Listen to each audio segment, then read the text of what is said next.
Hey, this is Professor Game, where we interview successful practitioners of games, gamification, and game thinking to help us multiply engagement and loyalty. I'm Rob Alvarez. I'm a consultant, I'm a coach, and I'm the founder here at Professor Game. And I'm also a professor of gamification and game-inspired solutions at IE University, IE Business School, EFMD, EBS University, and other places around the world. And before we dive into the interview, if you're struggling with engagement in your business and are looking to find out how to make your users stay with you, you will find our free community full of resources quite useful. You can find it for free in the links below in the description. So engagers, welcome to another episode of the Professor Game podcast. And we have Bobby with us today. So Bobby, are you prepared to engage? I am. Thanks for having me. I appreciate it, Rob. Bobby Donohue, does that sound right? Yep, that's fine. Yep, perfect. Donohue is the founder of Planet Bonehead, an educational platform that empowers teachers and inspires students to tackle climate change with optimism and creativity. And he has over 15 years of experience in educational content development, specializing in blending storytelling, gamification, and interactive learning to make complex environmental topics accessible and engaging. He focuses on creating innovative tools and resources that encourage action and critical thinking, including the use of gamified strategies to teach kids about recycling, conservation, and sustainable living. So, Bobby, is there anything that we should mention before we continue with the questions? That was great. I like that. I love when making these introductions, people say like, that's more than I remember putting in there. It's like, wow, I'm good. Good stuff going on. That's great. So, talking about great stuff going on, when we talk about a day with you or a week or what does it feel like to be you sort of nowadays? Oh, wow. Okay. It's a blend. I would say half like enjoyment of what I'm working on and excitement for the thing I'm working on, and half my ego saying, "What the hell are you doing, dude?" Like what? You know what it's like when you're doing your own thing and you're making something from the heart. You hope people are going to like it. You hope it's going to strike a chord, and you hope it's going to make a difference, So I would say a day in the life of emotionally is me feeling all of those things. Literally, a day in the life is me sitting in this chair doing the work. Like I'm just making stuff. I've got my head down. I'm making videos. I'm writing scripts. And when I have the opportunity, I'm doing podcasts to get the word out. And I appreciate you having me on. Thanks. Awesome having you here, Bobby. So let's dive into story mode, right? So you're a storyteller. How about we go into one of those times when you were using gamification, storytelling, and these things, and things just did not go your way? Like we know, like you've done amazing things, but that doesn't mean you haven't had your difficulties along the way. So again, we want to live that experience with you, take some of the lessons that you took, and see if maybe we have a chance at avoiding those mistakes ourselves. Sure. I would say if we're talking about things not going my way, I got some great just yesterday things. So, I've had the opportunity here to I'm grappling inside, like, how do I want to start getting the word out for this thing? Because just as some background here, Planet Bonehead as a program is not new. I started it it's been in school since 2011, and the videos have been streaming into classrooms since then, thanks to partnerships that I have with different distributors. So that told me that this program has legs, because these distributors don't just put anything into classrooms. They review them, they study them, they do their due diligence. I have to be approved to be on their roster.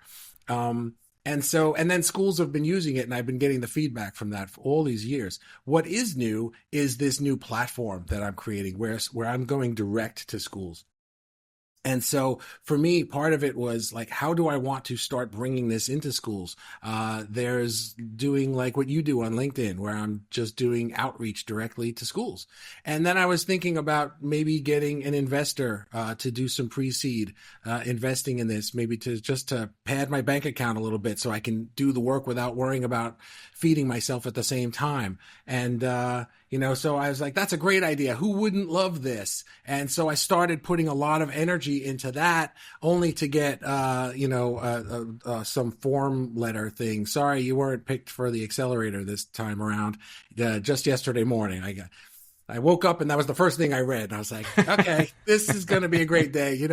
But I had to, that doesn't have anything to do specifically with gamification, but I had to, if we think of life as a game, I had to think about this as like, this is not the end of anything. I didn't lose any points here. I just didn't gain any. And maybe this road that I was thinking of taking is not the road I should even be taking. It was just an experiment to see what's down there for me. So, yeah, it's back to just doing the outreach, which is what I'm good at anyway. That's what I normally do for my businesses. So that's what I'm doing. Awesome. Good stuff. And I'm sure, having it from that perspective and the experience that you've had, it doesn't mean that somebody else might not like go down that route and that would make sense for them. Mm-hmm. There's no reason one way or the other, but it does mean that you have to understand what your situation is, try out things, as you were saying, and see how it goes, and have that sort of, I like to talk about that scientist mind, where you're saying, well, this is something that I'm trying right now. It doesn't mean that it's going to work. It doesn't mean that if it doesn't work, it's the end of my career. But I'm going to try it. Let's see what happens. Let's see if I can validate this hypothesis that I have right now. Yeah. That's a really great way to put it. I like that, the scientist mind, because I think about that a lot. I'm one of those analytical yet creative people. I'm like right brain, left brain at the same time. And so for me, it's like whenever I have a problem or something, I do it like one step at a time, like just to figure out, well, is it this or is it this? And if this doesn't work, then it means it could be that. And I try to do that, like you just said, in life as well. It's like, don't look at this as it has to be this thing or else I'm a failure. And let's think of it instead as I'm going to try this thing and see what happens. And if it's not a good path, then I have other paths. Nobody came to me and said, you can't be in the accelerator and you have to quit Planet Bonehead now. Like you're banned from doing your work. Nobody said that, So it's, it can be a little heartbreaking in the moment when to get a rejection of any kind from anything. Yeah. But it shouldn't be a reflection of your self-worth and your value as a person or what you're building. Yeah, nobody said your project is not good or not good enough. It's just, it doesn't fit. It doesn't fit. That's right, it. Exactly. That's all. Amazing. So actually, let's take a shift. And how about we go for something that did work? You've been doing Planet Bonehead for a while. Yeah. You've been doing a lot of things you mentioned since 2011. How about a time where things, again, coming back to these topics of games, gamification, storytelling in the classroom, something that did work. Again, the first try, the 10th try, it doesn't matter. We want to be there with you and perhaps find one of those success factors that you've seen along the way. Sure. I'll do this specifically about gamification. So there's a unit that I've just launched. It's called the Smart Recycling Unit. And it's an upgrade to an old recycling unit that I made many years ago, where it basically just taught kids what recycling was, But I wanted to update this unit for the 2020s, and especially for AI. And one thing I learned in talking with a lot of green tech leaders and stuff is that we have a lot of solutions for climate change already. Green tech is saving the world, but nobody knows about it. And these things exist. And what I learned in talking to these people is that it's not that we don't know how to fix climate change. It's that nobody really wants to. We don't have the political will. And we all know, and I'm going to talk about recycling specifically here, because we all know we should be recycling, right? We know that. Like, I've got this tissue box here. When it's done, I should take this plastic thing out and I should put the cardboard in the recycling bin. But do I? Well, I do. But do most people? No. And the reason is because it's a pain in the butt. It's just a pain in the ass to be like, I have to do this. And, the can has to go out on this day and I have to remember which can and which things go in what can. And it's annoying, And I tried to figure out, like, how can I get kids on board with this? How can I get kids to be a little more excited about recycling, not just learning what it is so that they can pass the test, but actually want to go and do it in the school and do it in the thing. And I came up with the idea of making it a game. Because I was learning about what's called smart bins. They're AI-driven bins where you can take your stuff and put it in the bin, and the bin will do the work to recycle it for you. Inside the bin are separate bins. So you put it in one opening, but the AI camera can see what it is, and then put it in the correct thing inside. And then so it can then give you points. You can have a family account or a school or classroom account, and you can make it a competition among, like, a fun thing just to see who can get the most points. So as you put things in, if you do it wrong, you won't get the points, but it'll say, hey, that's wrong. You got to do it this way. And then when you correct it, it gives you points not only for doing it right, but for correcting your past mistakes. So these things are possible. Like, this technology exists. We just need to be able to build it and implement it at scale. So my thinking is, I want to teach kids about this so that they can start to grow up and want to build these things at scale, so that, everybody can afford to have these in their homes. Right now, the technology exists, but you and I aren't going to go out and buy one tomorrow because we got better. That's what I was going to say. Like, we got better things to spend our money on today. There's a difference between recycling being possible and it being feasible, and that's one of the big things. Sometimes it's I've done my stints and stuff in the world of recycling, but even if you want to, like, back home, I'm from Venezuela. I always use the example that, at least when I was there, even if I wanted to recycle, I had a hard time finding a place to actually put it so that it would be recycled. Right? We had a single recycle bin for everything. That was it. There were a few places where you can find that. Whereas here, now I live in Madrid, in Spain, in my home, I separate my trash, and it goes, at least in theory, to a different place. I'm not sure what happens afterwards. I kind of okay with the part that I'm doing. Mm-hmm. But it's completely different structures. And then how does that, whether we are paying for it as citizens with our taxes, because we're motivated to the consequences of recycling, or is it actually a business where somebody's making money out of doing this efficiently? And of course, if they have to buy AI bins every time, it's going to be harder to make it a business for sure. It's going to be more expensive for the public. So those are considerations that are always on the way as well. Yeah. I think the AI bins for the home right now are not really cost effective because most people aren't going to spend the money for that. But neither were flat screen TVs when they came out, and it hasn't really been that long. And now you only get flat screen TVs. You know what I mean? So it's like pretty soon all garbage cans will be AI driven. Like, it'll just be there. They all are. We won't even be like, hey, I got this AI. No, they all are. I got a garbage can. That's it. You know what I mean? So we need to get it to that point. Once it goes to the recycling center, that actually is a business. So they got to clean it up, and they have to sort it even more, and they package it up, and then companies buy that material to use and stuff. So they make money on that. It's why I don't know what it's like in your hometown, but here where I live in New York, you can't recycle any plastic. There are like 7 different kinds of plastic with the. Do you have the recycle? Is that like global, the recycle triangle with the number inside, or is that just the United States? I've seen the triangle. I have to be completely fair. I haven't noticed the number. Okay, now so you say it. Yeah. I feel like there are numbers, but here we only have plastic and aluminum. In fact, they go together.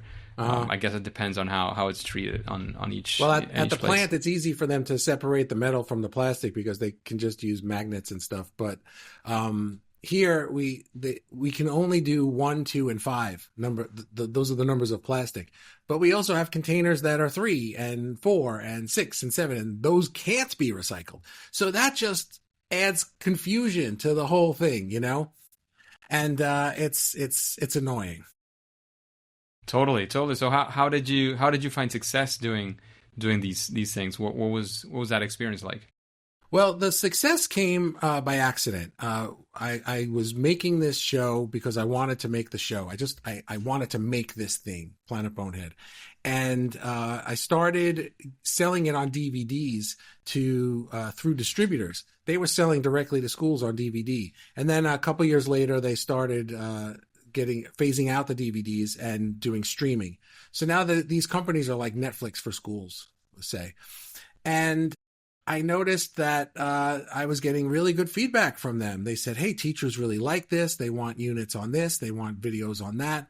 And I just started making them. And then a couple of years ago, I found more distributors. The original ones that I had were only streaming to the United States and Canada.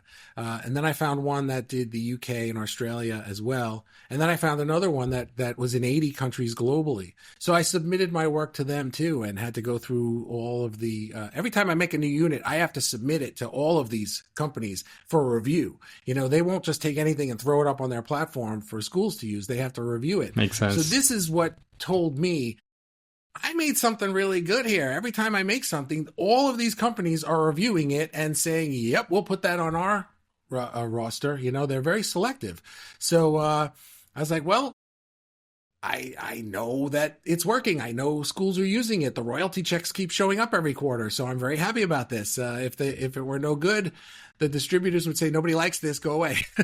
You know, don't bother making anything else for me. So that I would say has been my biggest success in this, is having made something and proven it over the years now, since 2011, that it is valuable and that schools do like it and use it.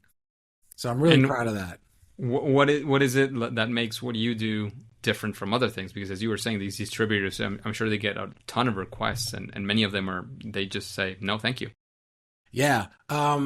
Well, two things that I do that are different. One is, well, I guess for the ones that they say no thank you, it's probably because of quality or it's not standards aligned, and I'm not going to bash people. Everybody does their best, you know. Of course. And my first videos were not good years ago. You know, I already had years of experience making videos when I first started submitting things. So, but what makes Planet Bonehead unique in the education realm is its focus on climate change. The biggest problem in education, especially in the United States, but globally as well, is teachers want to teach kids about climate change, but they lack the knowledge, they lack resources, and they lack support to do so with any amount of confidence. Knowledge meaning that teachers aren't climate scientists. They are prone to getting confused by the same myths and misinformation and misconceptions that everybody else is. I don't understand recycling as much as I used to. I put it in the bin, but I don't know what happens after that. You know, teachers are people too, and kids think that they know everything, but they don't. So they're going into these topics without the personal knowledge to even answer basic questions that kids have.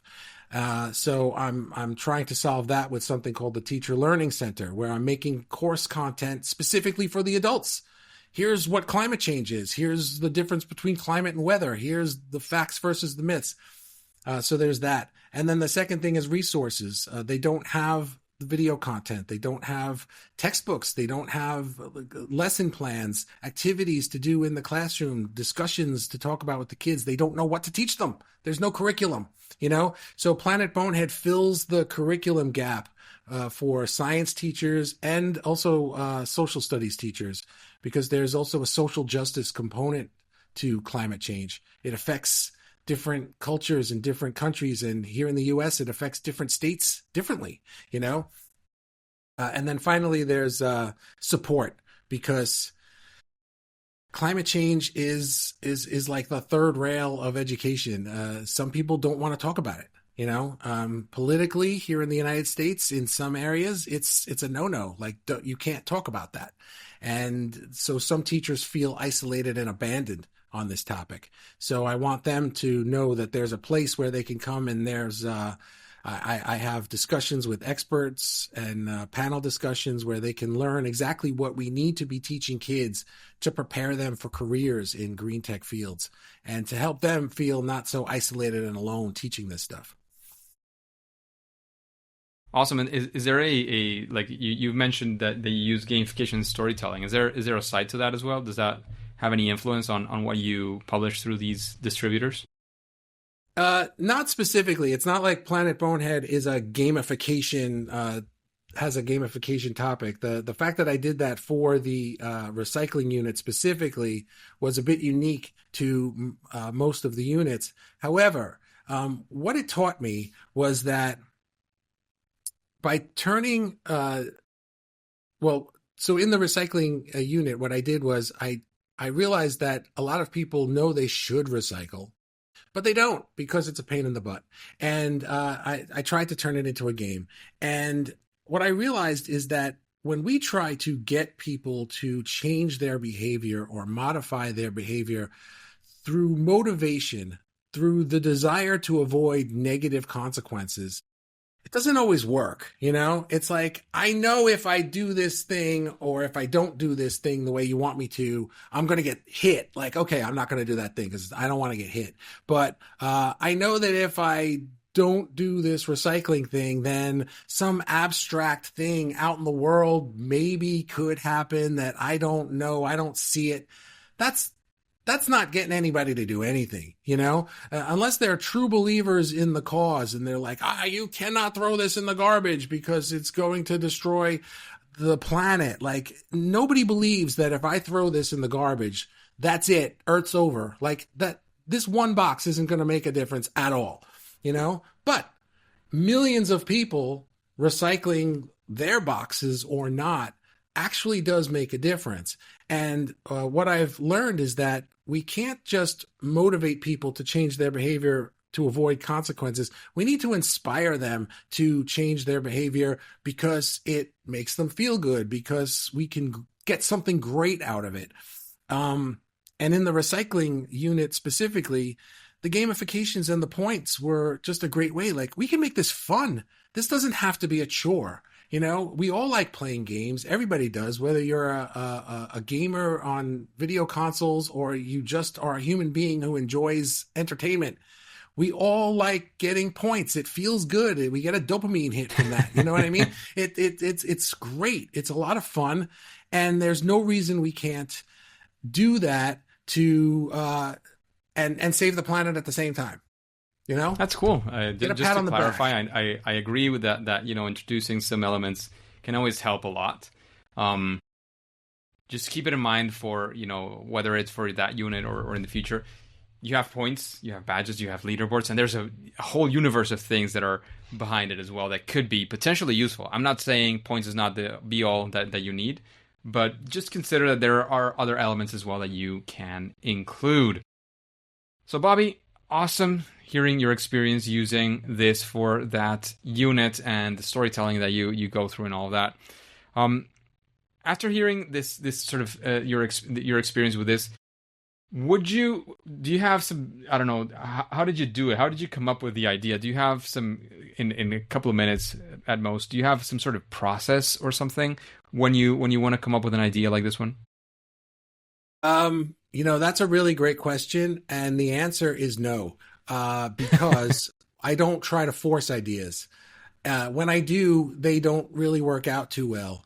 I'm one of those people. I've never been short on ideas. I'm short on time to fulfill my ideas. Planet Bonehead is one idea that I have for a project. I've got like 3 others that I could be working on. And one of the biggest problems I have is that sometimes I would stop. I'd get to a point with one and then stop and then go and work on something else because I got bored. And I realized, dude, you gotta finish something, So, with Planet Bonehead specifically, I have tried to engineer it. I have, and it's almost always failed. What hasn't failed is the idea of, let me try this thing and see what works.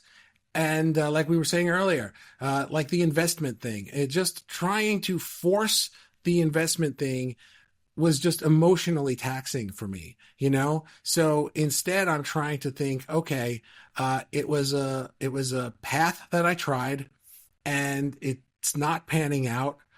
I'm not shut off from other paths. I'm just going to go take another path. But I have to take each path with my eyes open to the possibility that I might see a better path. That if I say this is the path and I'm sticking with this path until, death do me part, I might die failing because 10 other things were trying to get my attention the whole time. So I don't know. Maybe that's a process. I don't know. I don't really think of it as one. I don't have like a 4-step plan, that all start with the letter C or something like that. Like caring and charisma. Like I don't have that. I just wake up and go, what should I be doing today? And I do that. Sounds great. So, Bobby, after hearing these questions and having some of the experience on the podcast, is there anybody that you would like to hear from in the, sort of a featured guest for Professor Game? Oh, that's a really good question. I hadn't thought about that. Wow, I don't know the answer to that question. This happens to me sometimes. I feel like I get put on the spot about something and I go blank, and 5 minutes later when it's not time, I think of 5 things. I was like, oh, that would have been a great answer. Who I think would be Neil deGrasse Tyson. If you could get him, I think he is just amazing on podcasts. And I think he would have such an amazing spin on what he talks about and our place in the universe and gamification. I think like if that were possible, for you to get him as a guest. Well, we can always... I do have a friend who would be a good guest for you, I think, and his name is Landon, and he's creating a self-help platform that's sort of based on imagineering and mountaineering your own life, like starting at a base camp and just building your life through. Actually, it's called "Dude, It's a Game." Now that I'm thinking about it, it's like this should have been my first immediate answer. Sorry. So he has this program called Dude, It's a Game, where life is a game. And he's created this whole thing. And it's not a self-help thing in terms of do this step 1 and do this step 2. It's more of a choose your own adventure kind of a thing. Like you could be within his world for months and miss half of what he's created because you just did not go down that path. I think he'd be a great guest for you. Sounds good. Landon, give us contact details later. I'll hook you guys up after this. Yeah, for sure. We'll get in contact. And speaking of recommendations, is there maybe a book that you would recommend to the engagers? Remember, this audience looking into using, gamified strategies, games, or all of these to help people perform certain actions that'll be beneficial for them. Yeah, when people ask me about a book, I have one answer. It's my favorite book. It's not specifically gaming, but it's Catch-22. And it's really just the reason is because there's this one part. Are you familiar with this book, Catch-22? It takes place during World War II, and it's a squadron of B-17 bomber crews. And this one guy he's just saying that he wants to get off the flight crews because he's too afraid to go up in the air again. And he said, they're trying to kill me. And the doctor's like, I can't let you go because they're not trying to kill you. They're trying to kill everybody. And he's like, that's not a distinction, right? And the point of that part of the book for me is that I feel like we personalize everything in life. Everything feels personal. Getting that form letter from the investment accelerator that I wasn't accepted felt personal, despite the fact that consciously and intelligently, I know it's not personal. They have 10,000 people applying and they can pick 20. Obviously, most people are getting that letter, but it still feels like somebody saying, you're not good enough, And I think that if we can just sort of take a page out of my friend's thing, dude, it's a game, just to realize that life is a game and we get to wake up and play it every day. And no matter what anybody says, even if they're trying to, kill you somehow, hopefully not literally, but if they are, and it feels like they're coming after you personally, they're probably not, and that's the lesson that I try to take from that book all the time. I hope Cool. that works in the context here. Makes a lot of sense, actually. And let's actually dive into the difficult question. What would you say is your favorite game? My favorite game, that's actually easy, is Mario Brothers. That's my favorite game. And I know a lot of people are going to be like, I'm not personally like a big gamer. I was when I was a kid. When I was a kid, I grew up with Ataris and we had Intellivision in my house. And my favorite game back then was Pitfall. That as a kid, like, are you familiar with that game? Like that game was just that I could play that all day long. And but then my son, I have a son, he's 19 now, and when he was younger, we used to play Mario Brothers together. So to me, that was just like the most fun, mostly because it was me and him doing it together. So I just have a lot of fond memories of that, and it makes me feel really good. And then he started playing games that I couldn't keep up with him on. So They just started getting harder and harder. And when you hear about the esports, it's always surprising for me to even remember it, because now I know that after, I think at the age of something like 22, 23, you start declining. Your reflexes start going down as a gamer. Like you cannot be a pro any later than something like 25. So think athletes, when they're 28, they're at the peak and then they start declining. yeah. E-athletes, it's like 22, 23 or something like Wow. that. I didn't know that, but it does make sense because what was the hardest thing for me playing games with my son? The reason why Mario was so easy for me was it was one of those flat two-dimensional games like I played as a kid, Then he's like, hey, let's try this game. And there are these, now there's like these 3D games, like, what's that one that they all loved a few years ago? The one where you have the battle royale at the end, you jump out of the thing. Fortnite. Yeah. Fortnite, that's it, right? So I tried playing Fortnite with him. And the problem with Fortnite is you have to run in a three-dimensional space. Am I frozen? Oh, there I am. You have to run in a three-dimensional space and do two-dimensional things at the same time. So he's like, you do this with this finger and that with that finger. I was like, that's too much. I can't do it. I can move it with one hand and press the button. That's what I know how to do, And I would try. I couldn't get used to it. It was just like my 80s kid brain was just like, what are you doing, dude? That's not how games work. I think I was fortunate to be still a kid, I guess, when the Nintendo 64 came in and 3D worlds started appearing. Yeah. Because I sort of had to make that transition. It was hard. Yeah. And don't get me wrong, like initially, especially Mario 64. Initially, like the controls were a bit rough. I don't know. They didn't make any updates back then, so I'm not sure if I just got a little bit better at it. But I guess that I did form part of that transition period where 3D started to be a thing. So for me, I can do Fortnite. I'm not going to be competitive. I'm not going to be like a super good Fortnite ever, like gamer in any capacity. Even in my 20s, like, or in my when I was 17, 18 years old, I was not competitive. But I can do it. I can do it semi well, I guess. I was happy when I shot somebody. Like, hey, I shot it. And my son was like, nice job, Dad. Totally. So, Bobby, we're arriving to the end of the interview. I don't know if you have any final words, where we can find out more about you. This is the time for that. Sure. Usually I would just say anybody who's interested in what I'm working on can check out the platform at planetbonehead.com.